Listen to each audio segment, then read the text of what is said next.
inclusive classroom. So what comes to your mind when you hear the word inclusive classroom? Inclusive, which means for all. That's right. So when we say inclusive classroom, with or without the disabilities, everyone can participate inside the classroom. So meaning there's no gap in terms of teaching strategies, instructions, and activities. So meaning the person with disabilities and the regular class can participate in that particular activity. So before, the inclusive classroom is not familiar because the regular mostly pumapasok lang sa classroom is the regular students. So person with disabilities are mostly misunderstood or excluded. Kasi they believe that the person with disabilities are incapable or when say they cannot learn because with their disabilities. But later on 20th century, they developed the medical professionals and the educators that the inclusive and the person with disabilities can participate in the regular class if they have fully support. So that part is introduced the inclusive classroom. The person with disabilities can participate in regular class. That's it. Inclusive classroom, meaning learning together with all students. Next, we have therapy services. So as before, as what I said, this includes such as the speech therapies, the psychology, or counseling. So when we say therapy services, before in the history of special education, the children with disabilities are excluded. So meaning wala silang enough support or educational support din. And also sila ay nung panahon ng 1880s ay excluded or they often denied inside the classroom. They have institution but without proper care and classroom.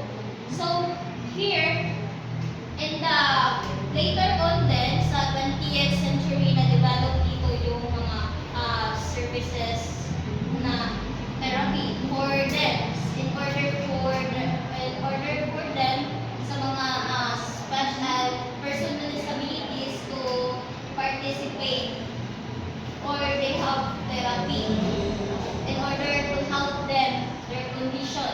So here na include na as what I said earlier the counseling, the speech therapy are introduced here. This therapy help them to develop their communication skills, emotional regulation, and also their social interactions. Did you understand what is therapy services? Yes, teacher. Okay, that's good. So next we have resource role. So what comes to your mind when you hear the word resource role? Source. So resource role dito nangyayari yung mga help para sa mga person with disabilities. So in the history about special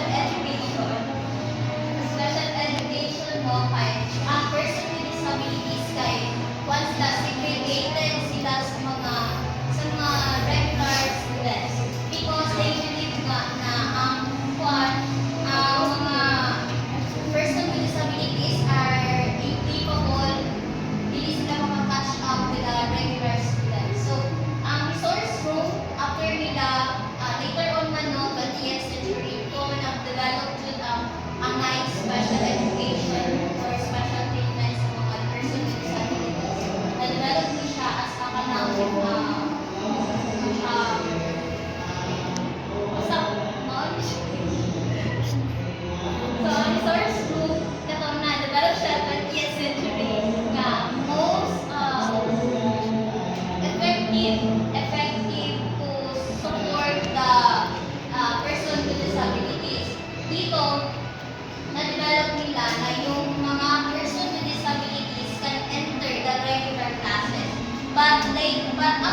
mga special person with disabilities, ay wala silang mostly tulong or support or educational background kasi nga ina-need sila na incapable. So, yung individualized education program is a program na para ma-supportahan yung mga person with disabilities. So dito yung mga teachers, parents, or mga medical profession ay nag-collaborate in order for mag-create ng mga strategies para ma-meet yung mga needs ng person with disabilities para makaka-catch up sila sa mga regular students. Did you get it? Yes, staff. Can you please give thumbs up if you really understand it? Very good. So next we have a special class that contain classes, which we discussed by my co-teacher Sheila B. Thank you, sir. Sheila B. Okay, so let's proceed to the last development of SPED program, which is the special classes or self-contained classes. We say special classes is a separate class for students who need more focus and slower instruction. In special class, kumbaga, sa special class, ang nangyayari dito is separate yung student. For example, our topic for today is all about math. So, for example, how to solve multiplication.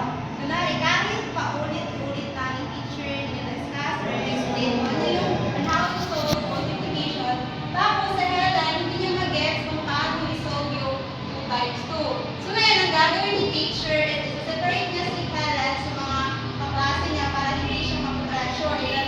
Ita-transfer yung teacher sa Helen sa Transfer to Google special Sheet. class. Ang mangyari doon, the teacher will give Helen a topic or a lesson na mas swak sa ability ni Helen. At saka, the teacher also will give the student enough time para hindi ma-pressure yung students. Did you get the idea what is special class? Yes. Yes, teacher. Alright, so next is, so to conclude, can we please read our one?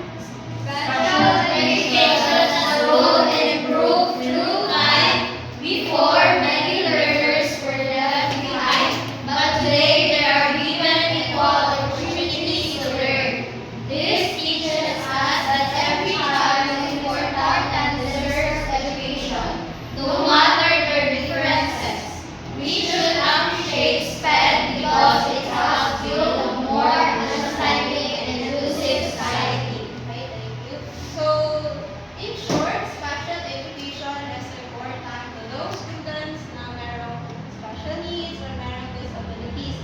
Through SPED program, mas nagkakaroon ng pag-asa yung mga bata na may disabilities na they can learn also parallel to normal student. I'm not saying na they're abnormal, but saying na parang they think ba na may pag-asa din para na makapag-aral sila like a normal student. So, did you get the idea what is SPED program now? Yes, Do you have any questions, clarifications? Okay, since none, then let's proceed to our activity. This activity, okay, so for the instruction, the class will be divided into 3 groups. Each group will be assigned a specific period. The group 1 is the time of the exclusion or the ancient period. The group 2 is the beginning of the year from 18th to 19th century. And the group 3, the rise of inclusion or the modern period. So for the instruction, each group will create a 2 to 3 minute role play showing how learners with disabilities were treated during their assigned period. Some group members should act as students with disabilities, while others can act as teachers, parents, or community members. Did you get the idea what you're going to do to the class? Yes. Yes. Okay, so let me now proceed to your group. I will give you 5 minutes to para mag prepare. So time's up. Okay, group 1, I want group 1 to present first. Okay, so let's give a clap for the group 1. And group 2 naman. Alright, very good. Okay, let's give 3 claps to group 2. And the last is the group B. Very good. Let's give a round of applause to group B. Okay, so I guess that's the end. That's our quiz.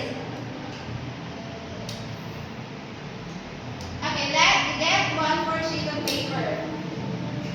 Okay, time's up. Please pass all your paper at the front. Alright, so that's the end of our discussion. I hope you learned something. You learned something today, class? Yes, Ma'am. Okay. Thank you, students. Okay, please stand. Okay, now the music right here.